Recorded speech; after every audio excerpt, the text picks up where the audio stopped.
Oboyan, je vous souhaite la bienvenue à la chaîne YouTube École de Sagesse. Mon prénom est Conan, je suis originaire de la Côte d'Ivoire. Mon prénom signifie le courage et la force. J'anime l'émission « Les religions en Afrique ». À travers cette émission je vais parler des religions étrangères introduites en Afrique, puis des spiritualités ancestrales de la communauté noire. Il est important de thématiser ouvertement ces différentes croyances au sein de la communauté noire, pour lutter contre l'abrutissement religieux et l'imposition culturelle des nations étrangères qui ont imposé leur religion aux ancêtres du peuple noir. À notre époque, il est important que le peuple noir se débarrasse de toute forme du colonialisme lié aux religions étrangères. Cette émission est un instrument pour vous inciter à la réflexion, pour briser les chaînes religieuses du colonialisme. Aujourd'hui je vais faire un exposé sur les abus du christianisme. Pour expliquer les barbaries commises par le christianisme qui prétend être la vraie religion, je vais parler du thème suivant: le christianisme et la déification des intérêts humains. Les peuples furent forcés de se convertir au christianisme. Ainsi lorsque le christianisme fut reconnu officiellement dans l'Empire romain, plus tard les nouveaux convertis persécutèrent les païens. Même dans les régions occidentales de l'Empire romain, les peuples étaient persécutés lorsqu'ils n'abandonnaient pas leur religion ancestrale. Pour cela les autorités religieuses et politiques faisaient voter des lois. En voici un exemple. Le concile d'Arles qui était voté entre 443 et 452, dit ceci. Je cite: « Sur le territoire d'un évêque quelconque, ou bien allume de petits flambeaux ou bien adore des arbres, des sources ou des pierres, l'évêque qui négligera d'abolir cet abus sera coupable de sacrilège, et le maître ou celui par ordre de qui ces idolâtries se commettent sera excommunié, s'il refuse de se corriger après avoir été averti. » Fin de citation. La dynastie des rois francs qui régnèrent sur l'Europe occidentale de 751 jusqu'au Xe siècle. Ces rois décidaient des récits qui devraient être considérés comme religieux ou pas. Ils introduisirent l'adoration des saints dans le christianisme. Les limites de la médecine poussaient les habitants à croire aux miracles des saints. Voici certaines pratiques qui étaient autorisées. Les habitants amenaient les enfants malades sur le tombeau des saints, ou faisaient des offrandes aux saints, ou adoraient des arbres associés aux saints, etc. L'élément principal du culte des saints sont leurs os, encore appelés les reliques.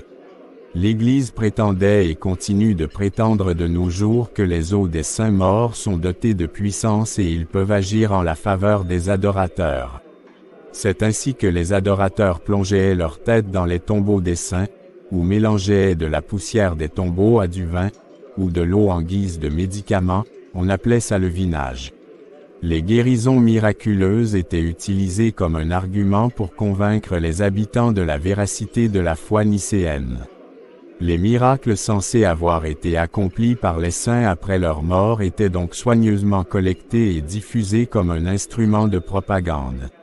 Autour du culte des saints, toute une série de croyances proches des superstitions anciennes se développe.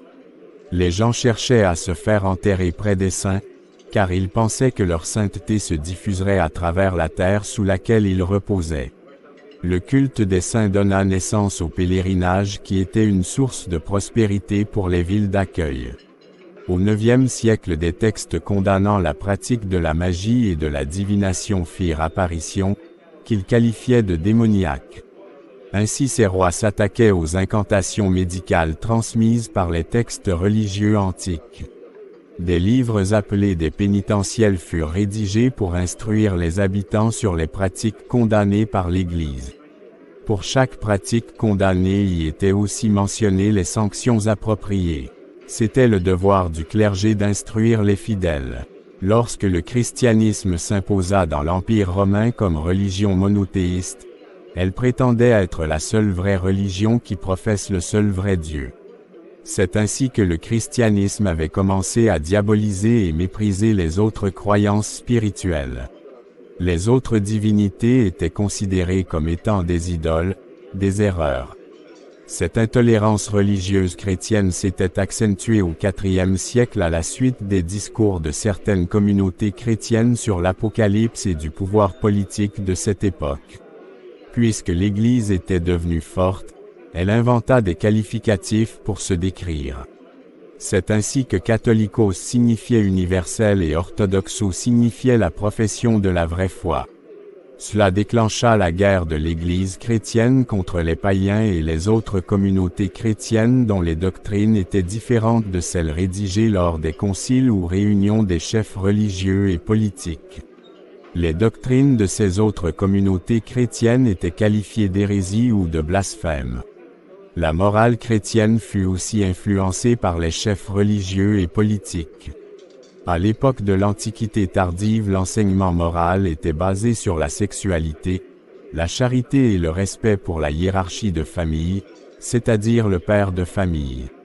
L'auteur chrétien Grégoire de Nice était le seul à condamner l'esclavage, car il se souciait du salut des âmes des propriétaires d'esclaves qu'il considérait comme étant coupables du péché d'orgueil. Quant à Augustin d'Hippone, il dénonça la torture à cause de son inefficacité et de son inhumanité. C'est vers les premiers siècles qu'une doctrine chrétienne commune fut élaborée aussi bien pour les églises d'Orient que celles d'Occident. Ce travail d'élaboration entraîna des divisions et des conflits dans l'Empire romain et dans les autres États succédant à cet empire. Les causes de ces conflits sont les conflits de supériorité et les conflits liés aux différents dogmes chrétiens. Il existe plusieurs dogmes que voici: le donatisme africain, l'arianisme, le priscillianisme, le pélagianisme, les nestorianismes, le monophysisme. Ces dogmes étaient considérés comme un blasphème selon les premiers conciles chrétiens. L'arianisme était le plus redouté des premiers conciles. Déjà en 325, le premier concile de Nicée avait rédigé le symbole de Nicée appelé en latin le credo. C'était à partir de ce moment que l'orthodoxie fut officiellement inventée.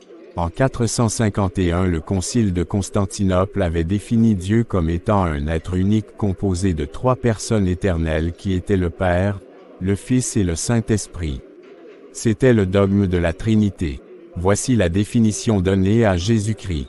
Je cite: « Fils unique de Dieu, engendré du Père, lumière de lumière, vrai Dieu de vrai Dieu, engendré, non créé, de la même substance que le Père. » Fin de citation. Quant au dogme d'arianisme, Dieu serait le créateur du Fils et du Saint-Esprit, donc un être existant avant ces créatures. Les missionnaires ariens avaient converti les peuples goths, vandales et autres peuples en Orient aussi, tandis que les peuples qui furent romanisés et les Grecs furent convertis par les missionnaires nicéens. Clovis, roi des Francs, est à la fin du 5e siècle, le premier roi barbare à se convertir à l'orthodoxie nicéenne et à bénéficier ainsi du soutien de l'Église romaine. Au 5e siècle, la cause des conflits théologiens se portait sur la définition de la nature de Jésus-Christ. Les dogmes nestorianisme et arianisme par exemple pensent que Jésus-Christ est un humain, d'autres dogmes comme le monophysisme par exemple pensent qu'il est Dieu.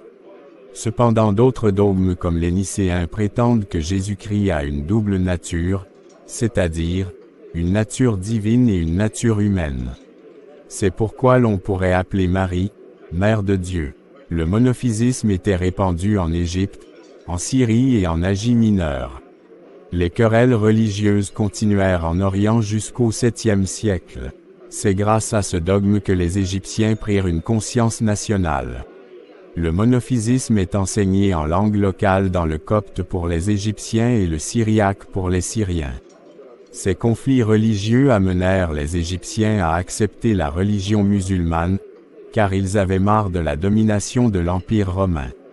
Dans l'Empire romain cohabitaient le christianisme et les religions païennes.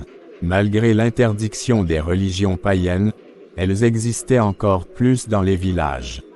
L'empereur Constantin avait interdit uniquement les sacrifices privés faits la nuit, les pratiques nocturnes de la magie et la divination, cependant il avait toléré les autres pratiques des religions païennes.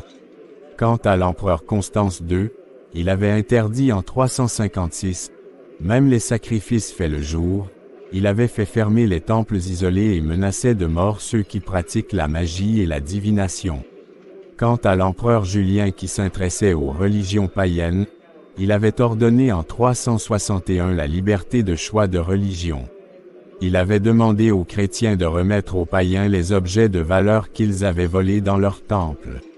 Les rois chrétiens successeurs de l'empereur Julien interdirent à nouveau tous les cultes païens. À partir de ce moment, les chrétiens recommencèrent à persécuter les païens. Un édit de 529 aggrava encore la situation en leur imposant la conversion au christianisme. Toutefois, le christianisme est imprégné d'anciens rites païens. Au VIe siècle, Césaire d'Arles avait interdit les pratiques païennes qui subsistaient parmi le peuple. Le port d'amulettes, les cultes aux arbres et aux sources n'avaient pas disparu de la Gaule méridionale. Les principaux ennemis des chrétiens nicéens étaient les païens, les chrétiens croyant en d'autres dogmes et les juifs. Ils étaient considérés comme des personnes de second rang, étaient persécutés, n'avaient pas le droit d'exercer de hautes fonctions, démunis des droits civiques romains, etc. Au concile d'Elvire qui s'était déroulé au IVe siècle, un texte juridique avait été rédigé dans le 33e canon sur le célibat sacerdotal. Je cite, « On est tombé d'accord sur l'interdiction totale faite aux évêques, aux prêtres et aux diacres, c'est-à-dire à tous les clercs employés au service de l'autel, d'avoir, de commercer avec leurs épouses et de procréer des enfants. Cependant, celui qui l'aura fait devra être exclu de l'état clérical. » Le concile d'Arles de 314 avait aussi interdit dans son canon 29 les relations conjugales des prêtres et des diacres. Lors du premier concile de Nicée tenu en 325, des règles sur le célibat sacerdotal furent votées dans le 3e canon. Je cite, « Des femmes qui cohabitent avec des clercs. » Le grand concile a défendu absolument aux évêques, aux prêtres et aux diacres, et en un mot à tous les membres du clergé d'avoir avec eux une femme co-introduite, à moins que ce ne fût une mère, une sœur, une tante, ou enfin les seules personnes qui échappent à tout soupçon. Cependant, lors des conciles d'Ancire et Néo-Césarée tenus au début du IVe siècle, il était décidé que les prêtres et les diacres ne devraient plus se marier après avoir été ordonnés. Selon les décrétales du pape Cyrus en janvier 386 lors du concile de 80 évêques à Rome, l'ordination d'hommes mariés et la discipline de la continence parfaite devraient être acceptées dans l'Église. Car selon lui les apôtres avaient enseigné le mariage des clercs et la fidélité dans le mariage. Au concile de Carthage de 390 le célibat sacerdotal avait été réintroduit dans l'Église. À partir du VIe siècle le pape Léon le Grand avait ordonné l'abstinence sexuelle pour les serviteurs de Dieu qui étaient mariés. Toutefois ils ne devraient pas répudier leurs épouses. Voici sa déclaration, je cite.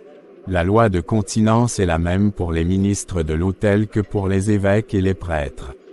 Lorsqu'il était encore laïc, ou lecteur, il pouvait être autorisé à se marier et à procréer. Mais dès qu'il atteignait les degrés nommés ci-dessus, ce qui autrefois leur était permis cessait désormais de l'être. Pour que du mariage selon la chair naisse ainsi un mariage spirituel, il est nécessaire non pas qu'ils répudient leurs épouses, mais qu'ils les aient comme s'ils n'en avaient pas, afin que soit gardé l'amour conjugal mais que cesse en même temps l'usage du mariage. Fin de citation. Les autres papes du Moyen Âge en Occident étaient du même avis que le pape Léon le Grand. En 1074 le pape Grégoire VII fit des réformes en interdisant le mariage et le concubinage des serviteurs de Dieu, en faisant du mariage chrétien un sacrement, en imposant le célibat sacerdotal qui serait un symbole du mariage des serviteurs de Dieu avec l'Église. Les Églises d'Orient sont contre les règles religieuses établies par Rome concernant le célibat sacerdotal. Lors du concile in Trullo, les évêques avaient voté des règles tolérant le mariage des serviteurs de Dieu. Ces évêques se référaient aux enseignements des apôtres. C'était au XVIe siècle que l'Église catholique avait accepté les prêtres mariés des églises orientales. Le célibat sacerdotal est une loi instituée par le pape Paul VI en 1967.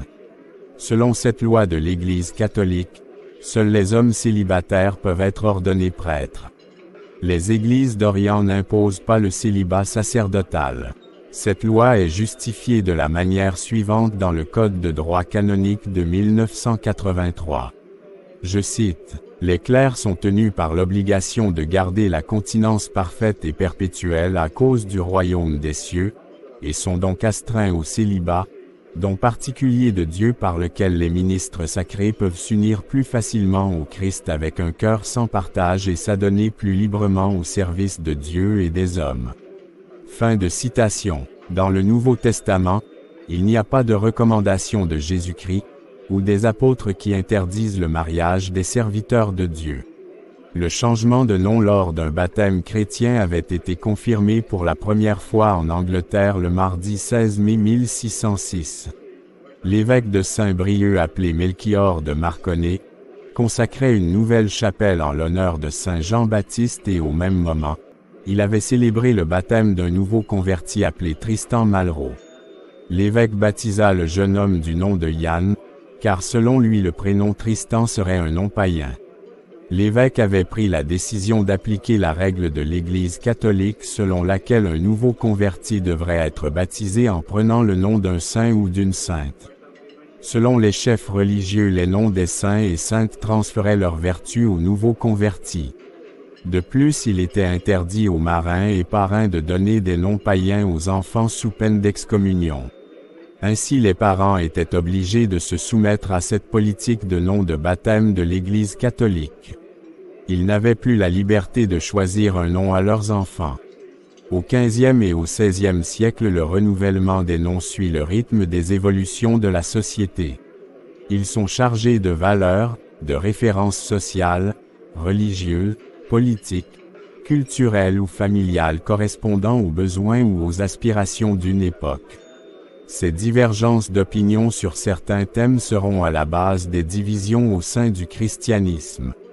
Leçon à tirer. Le christianisme est apparu après le judaïsme.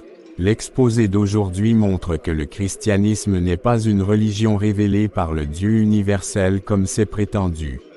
Non seulement cette religion a adopté plusieurs rites des anciennes civilisations qu'elle considère païennes, mais aussi elle est l'objet d'influences d'intérêts humains. Ces intérêts humains sont premièrement la cause de la séparation du christianisme d'avec les enseignements des apôtres et des premiers chrétiens. Deuxièmement, ils sont aussi la cause de la naissance de plusieurs différents dogmes dans le christianisme. Par conséquent, le christianisme devient polythéiste et non monothéiste car les différents dogmes n'ont pas été révélés par le même esprit divin. Malheureusement, il n'est pas possible de montrer toutes ces formes de falsification de la parole de Dieu à travers cette vidéo. Les Juifs et les Occidentaux, étant à la recherche d'une identité spirituelle, ont construit des dogmes chrétiens. Ce qui poussa les chefs religieux et politiques de ces deux peuples à modifier la parole de Dieu, en fonction de leurs intérêts humains et non selon les intérêts de Dieu. Voici une citation de l'écrivain Théophile Obenga qui décrit d'autres côtés sombres de deux religions importées. Je cite, « Ajoutons que ce sont pourtant ces mêmes religions de la foi, dites d'amour, qui ont servi d'alibi aux conquêtes esclavagistes en enclenchant des guerres de religion et religions de guerre partout sur la planète. Au tribunal de l'histoire, le Messie et le prophète seront donc sommés de s'expliquer sur le passif et l'actif de leurs actions respectives greffées à des milliards de tous les Africains morts au nom de l'écriture de la foi. » Fin de citation. Un autre constat fait par l'écrivain est le malheur que sèment ces deux religions importées. Au nom de l'amour idéal que ces religions prêchent, elles sont à l'origine d'extrêmes, d'intolérance, de violence, de haine, de racisme et d'exclusivisme, etc. Ces réalités prouvent que ces deux religions importées qui sont l'islam et le christianisme, ont pour objectif d'ordre hégémonique, politique, économique et financier. L'écrivain conseille de mener un vrai débat sur ces réalités religieuses pour objectif d'obtenir une indépendance religieuse. Peuple noir, si tu as été le premier civilisateur des peuples à travers tes valeurs culturelles et surtout le culte d'Isis, Pourquoi t'attaches-tu encore à cette religion raffinée par les intérêts humains qui est le christianisme? Des étrangers mal intentionnés enseignent une éthique qui est presque la même que celle qu'enseigne la spiritualité de tes ancêtres. Pour privilégier leurs intérêts culturels, ils te font croire que celui qui n'est pas adepte du christianisme est un infidèle, alors qu'ils sont eux-mêmes incapables de mettre convenablement en pratique l'éthique qu'enseigne le christianisme. En conclusion, cette émission enseigne quelques vérités sur l'influence des intérêts humains dans le christianisme. Tout ce qui est originel au christianisme est la grandeur des intérêts humains avec laquelle il a été construit. Ce qui prouve que la crainte de Dieu est aussi à remettre en question dans cette religion abrahamique. Lorsqu'on retire ou on ajoute quelque chose à la parole de Dieu, c'est important de préciser cela pour le respect envers Dieu. Seuls les croyants qui aiment la vérité et cherchent le vrai Dieu pourraient se poser des questions suite à ces vérités et changer convenablement leur manière de penser sur Dieu et de l'adorer. Quant aux croyants endoctrinés, ils auront peur de la vérité au lieu de l'aimer, car ils prononcent le nom de Dieu par suivisme et non par conviction. Les religions abrahamiques ne sont pas bonnes pour les Africains, mais plutôt pour les peuples qui les ont construites. Dieu s'est manifesté aux peuples du monde selon leur réalité culturelle pour que chaque peuple puisse mieux comprendre qui est Dieu et le servir de bon cœur. L'intention du vrai Dieu n'a jamais été qu'un peuple se lève de nulle part et prétende que sa religion est meilleure à celle des autres, ou que ce peuple malveillant impose sa religion à un autre peuple en y versant du sang. Le peuple noir doit célébrer avec joie, conviction et dévouement l'éthique du vrai Dieu selon ses propres réalités culturelles sans se cacher sous le masque des religions étrangères. Pour terminer, je vous présente mes meilleurs vœux pour cette semaine à travers une photo de repas de com au poisson braisé et cette citation de l'anticolonialiste Frantz Fanon, originaire de la Martinique. Je cite, « L'ONU n'a jamais été capable de régler valablement un seul des problèmes posés à la conscience de l'homme par le colonialisme, et chaque fois qu'elle est intervenue, c'était pour venir concrètement au secours de la puissance colonialiste du pays oppresseur. En réalité, l'ONU est la charte juridique qu'utilisent les intérêts impérialistes quand la charte de la force brute a échoué. » Fin de citation. Cette citation est un appel de l'élite Frantz Fanon à la prise de conscience au sujet de l'hypocrisie de l'ONU et de ses intentions coloniales.